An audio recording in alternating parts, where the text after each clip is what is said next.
Update. So, the big news this week is that the Flow has been awarded another $10,000 bounty from PlayStation's HackerOne bounty program, where security researchers can report vulnerabilities in the PlayStation 4, PS5, and other PlayStation services. And depending on the severity of the report, a bounty may be awarded to the researcher, providing they adhere to an NDA that prevents them from leaking the vulnerability before it's been patched. This allows PlayStation to get out ahead of an exploit and fix it before it can cause any real damage. But the good thing about the Flow compared to some of the other researchers, he actually requests disclosure of his reports after they've been resolved, allowing the report to be made public several months later, which usually results in us getting a new jailbreak. Now, this is exactly what happened with his previous report. That resulted in the 11.0 jailbreak for the PS4. It was resolved back in September of 2023, and at the time the Flow did warn people about it on Twitter. He told people not to update, and I did cover that in a news update. At the time, I predicted it would take around 3 to 6 months for it to be disclosed, and of course, that's exactly what happened. The report was disclosed on HackerOne in March of this year, which has resulted in the 11.0 jailbreak with Pwn. So although we don't have all the information there's a few things that we can tell from this report so far. So first of all, he received a $10,000 bounty, which means that it is some kind of kernel exploit most likely, because all of the other previous $10,000 reports have been a kernel exploit or a userland plus kernel exploit chain, some kind of kernel exploit that's triggerable on the console. It normally results in a $10,000 bounty. We can see that from the program highlights. We can see a high severity report, which is what a kernel exploit is. It's a high severity report, and it for the PS4 and PS5. It results in $10,000. That is the reward, so that's what we can expect there. Now, again, it'll probably take 3 to 6 months before it becomes public. Just like with the 11.0 jailbreak. Now, this has most likely already been patched, because typically, Sony will patch the vulnerability first before they close the report. So the fact that the report has already been closed, it's already been resolved, that means that this has likely already been patched in whatever the latest system software update is. And that would suggest that this is only for the PS4, and perhaps does not affect the PS5 in this particular case. Now, the reason why we can kind of make that assumption is that 11.52 is the latest firmware for the PS4 that has most likely already patched this vulnerability. Especially since it says here in their update notes that they've made some security fixes to the system software, which is typically what they say when they patch a vulnerability. However, they do not say the same thing about the latest PS5 9.60. There is actually no mention of any security fixes in this new version, so that is kind of interesting. It might be that this particular kernel exploit only affects the PS4 and does not affect the PS5, and therefore they did not have to include any kind of security patch in the PS5 for this vulnerability, whereas they have in the PS4. Now, there is still a small chance that it could affect the PS5, and that Sony just hasn't released an update yet for the PS5 to patch it, because perhaps it's much harder to trigger or it's less of a threat on the PS5 because of the extra security measures that the PS5 so it's already less urgent to try and patch it immediately. But it seems unlikely at this stage that it's affecting the PS5. But we'll wait and see if there's a new PS5 update that comes out very soon. Within the next few days, like a 10-something update comes out for the PS5 in the next few days. Or maybe even a 12-point-something update for the PS4 comes out in the coming days.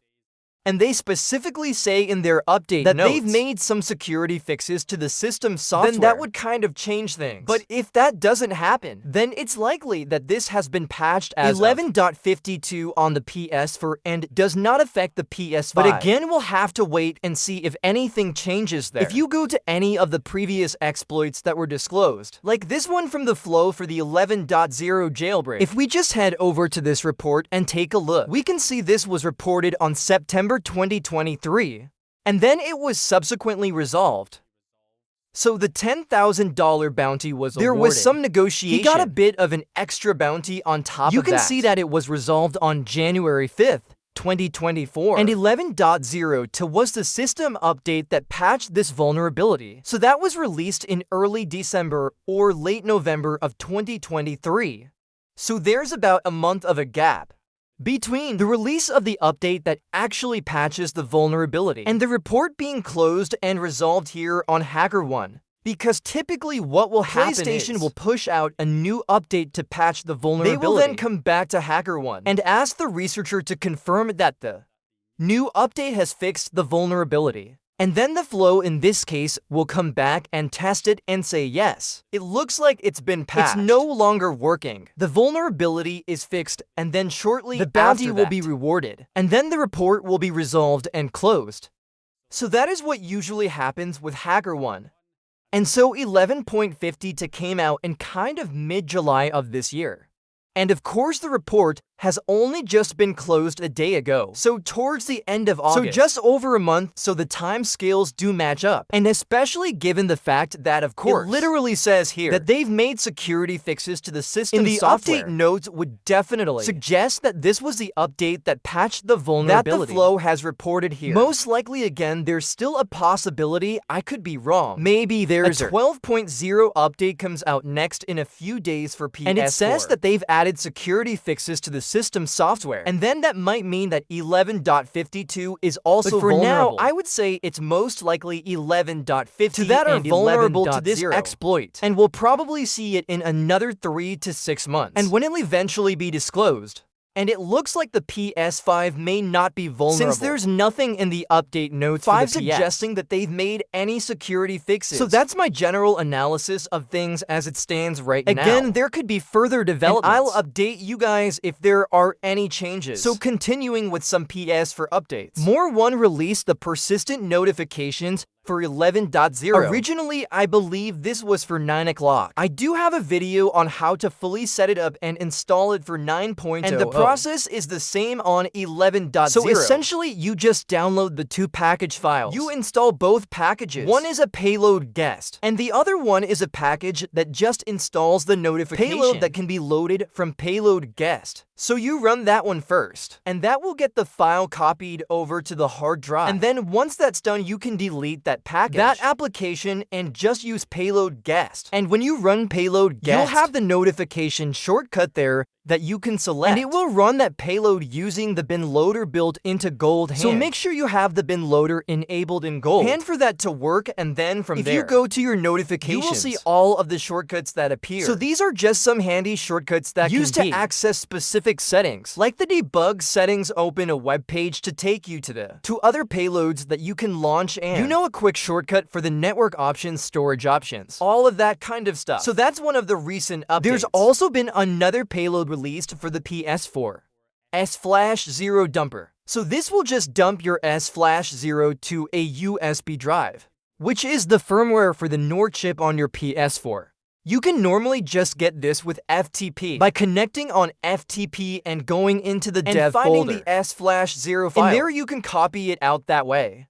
But if you have trouble with FTP, or you just want to have another way of accessing, then you can use this payload to dump it to a USB drive instead. So that's another thing that has also been launched. Then we have Echo Stretch, who has been working on a lot of different things at the moment. So he released a bunch of payloads from the scene collective that have been updated for 11.0 up to 11.50. So these are all of the scene collective payloads. A lot of these payloads were already ported, but not all of them were. He's gone through and ported all of them over and set them up so that they can be loaded with Payload guest, where all you have to do is just connect on FTP and then drag all of the payloads into the data and then payloads folder. And then once you do that, those payloads will then be available to be loaded inside the Payload guest application. So you can use that to load all of these additional that have now been updated to 11.0 and 11.50. So if the Flows exploit turns out to actually work up to 11.50, then when we get that new jailbreak, you'll be able to load these payloads using that jailbreak as well. He's also been working on updating PS for debug and WebRTE. WebRTE is kind of an outdated payload, but it can still be handy for those who want to use the older web trainers with their PS2 applied cheats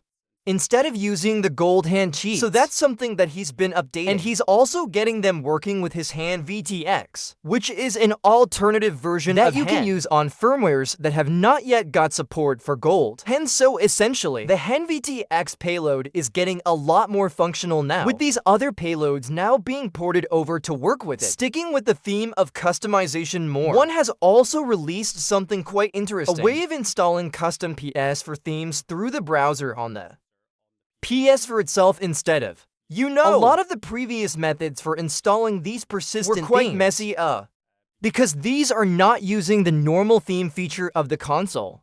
Because that doesn't work with fake packages. They're not persistent, so instead of using actual custom themes, have to literally replace all of the icons on the hard drive, sound files, and all of that stuff in order to create our custom themes and make them permanent. So more ones made this a lot more convenient. This is only for 9.00. It does not currently work with 11.0. But if you do have a 9.00 PS for, you can just head to PS for themes, pk.github.io to browse all of the available themes.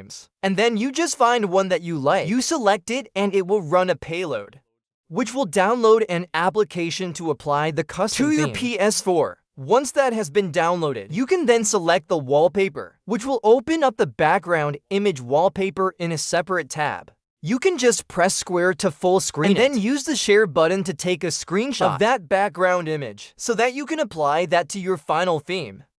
So once that's done, you can go ahead and launch the application that it installed. And then you can select the option to install it.